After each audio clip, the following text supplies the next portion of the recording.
Hello everybody, it's that college football guy here with another video. I'm here down in South Miami, Florida, picking up a load, waiting to get load. Actually, I'm out at the dock, waiting for them to load me. Probably a couple hours. Now, y'all asked for videos regarding the bowl games in the portal. There's also one other one I'm going to be doing. We saw the thing about the proposal from the NCAA president, of all people, about having a separate tier. And the initial proposal being the fact that you had to do $30,000 per year for every scholarship athlete, the minimal half of them. Problem is, I'm thinking to myself, with Title IX involved, you better do all of them or you're looking at a lawsuit. That'd be a hell of a lot more expensive than it would be just to pay everybody. So, 500 athletes, $30,000, 500 athletes plus or minus per school, $30,000 per year. You're talking an extra $15 million plus per school per year. Who can afford that? Someone said it's 70, all 70 of the Power Five starting next year. No. Vandy can't afford it. Stanford can't afford it. Cal, Washington State. I'm going to go with a little more research on this, but I'm welcoming your comments on that one. We're doing that one. Right now, we're going to do a little bit of a bowl review of a thing on here. One thing I was kind of funny about the bowl games here. Army versus Navy takes place. The Army-Navy game, standalone game this week.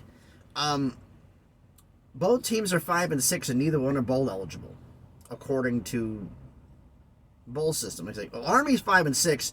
They've played 2 FCS schools this year, so they'd have to be 7-5 because they played 2 FCS schools in order to make the playoffs, make the bowls. Well, they're 5-6. They're not making it. Navy's only played 1.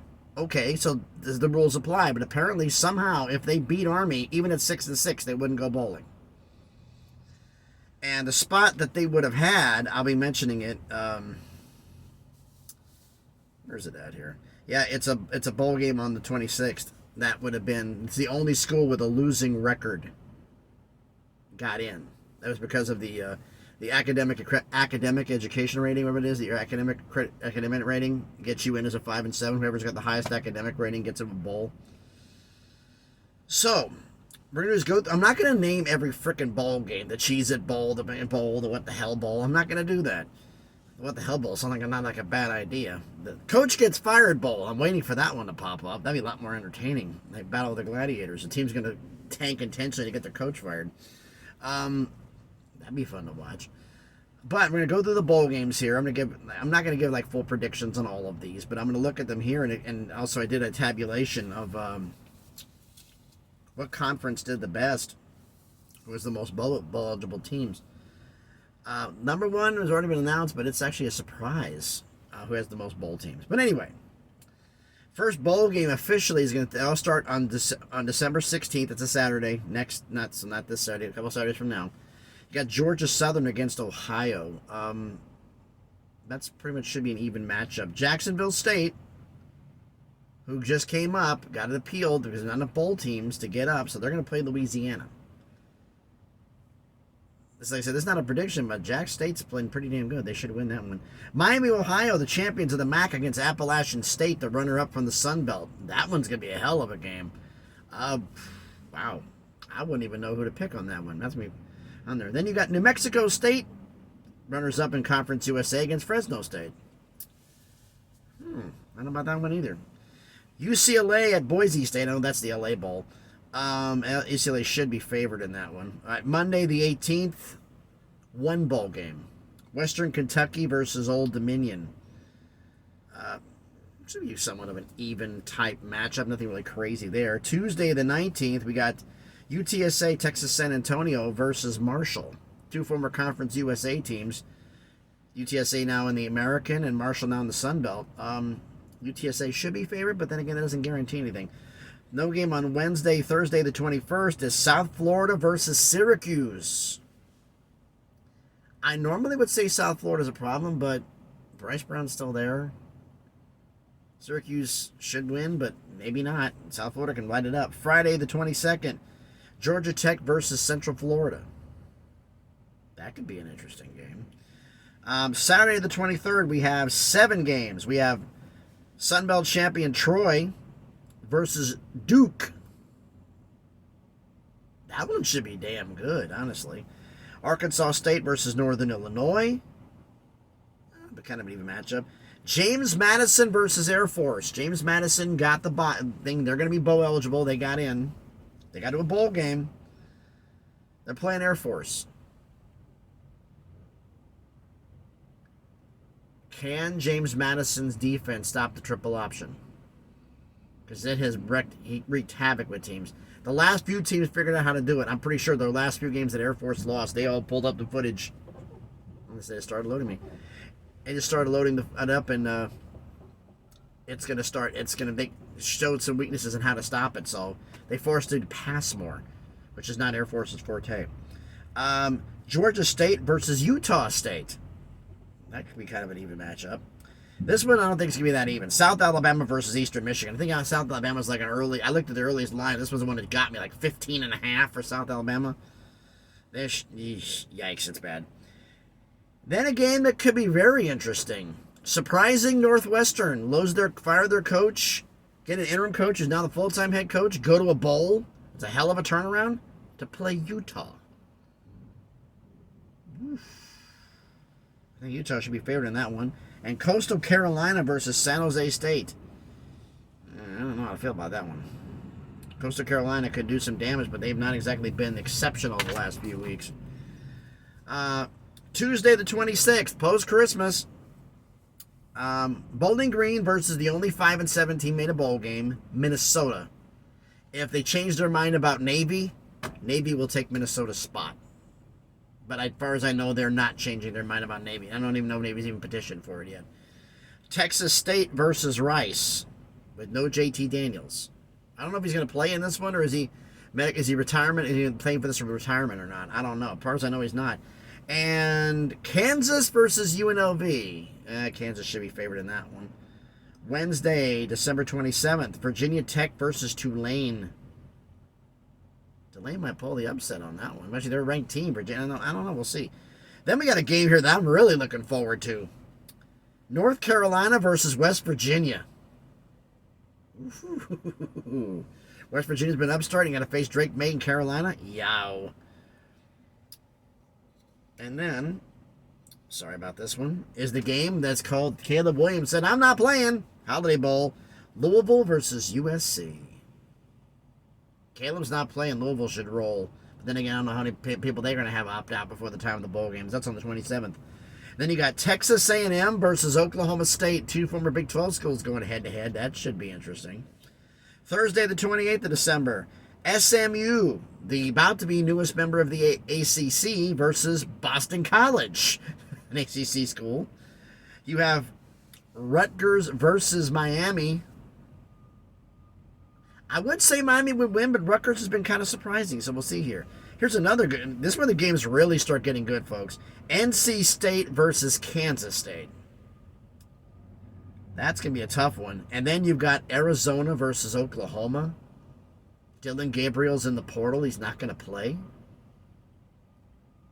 As far as I know, you're in the portal. You don't play for your team. Wow. That's, that could be an interesting game. Arizona might pull off the win on that one. Friday, Clemson versus Kentucky. This is a redemption bowl for Clemson after losing to Tennessee last year. Kentucky beat Louisville. Can you come back and beat them? That's a good thing there. Oregon State versus Notre Dame. No DJ for Oregon State. That's going to be a tough road. Memphis versus Iowa State. Memphis has been a good team, but Iowa State's been playing great. That's going to be a great matchup there. Missouri. Coach Ed Drinkman says, we're better than Tennessee, we're better than Alabama, we're better than anybody else. Said that prior to the bowl games. Guess what? You get to play Ohio State. Put your money where your mouth is. I have a funny feeling the Buckeyes are going to run around all over you. But then again, does Ohio State have a quarterback? Saturday, December 30th. Ole Miss, Lane Kiffin's boys face Penn State. Oof, that can be interesting. Auburn versus Maryland. That'll be a very even matchup. And then the game, the Shut People Up Bowl. This is for Florida State. And I've been saving this for this. Florida State people come right down with me. We got screwed. Why'd you look like absolute trailer trash when you played Louisville in the ACC title game? You looked like a walking dumpster fire. You looked horrible. Last impressions carry weight. You look like trash. You said you're better than everybody else. Here's your chance to prove it. You're playing Georgia, the former #1 team in the country, the team that Alabama only beat by 3. Why don't you do something that they couldn't do? Blow Georgia out. You say it doesn't matter. We have opt-outs. We don't have our quarterback. We're still deserving to be there. Georgia's going to have opt-outs too. They're not playing in the championship game. They're probably going to have opt-outs at the yin-yang because they got NFL talent too that way to protect their position. But then again, with Coach Smart, I don't know. It'd be interesting to see how that goes. You want to prove everybody wrong? Blow out Georgia. The one thing Bama couldn't do. That'll shut a lot of people up, now won't it? No quarterback and still did what they couldn't do.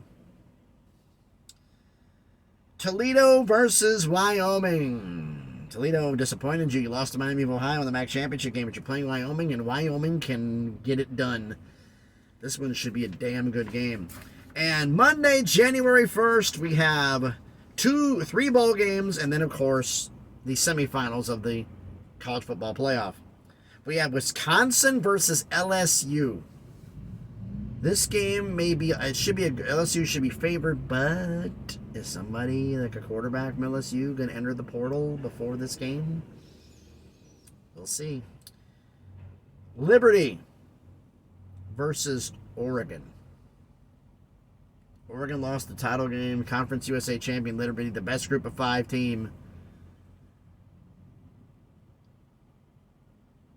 I think Oregon's going to take out a little bit of frustration on Liberty.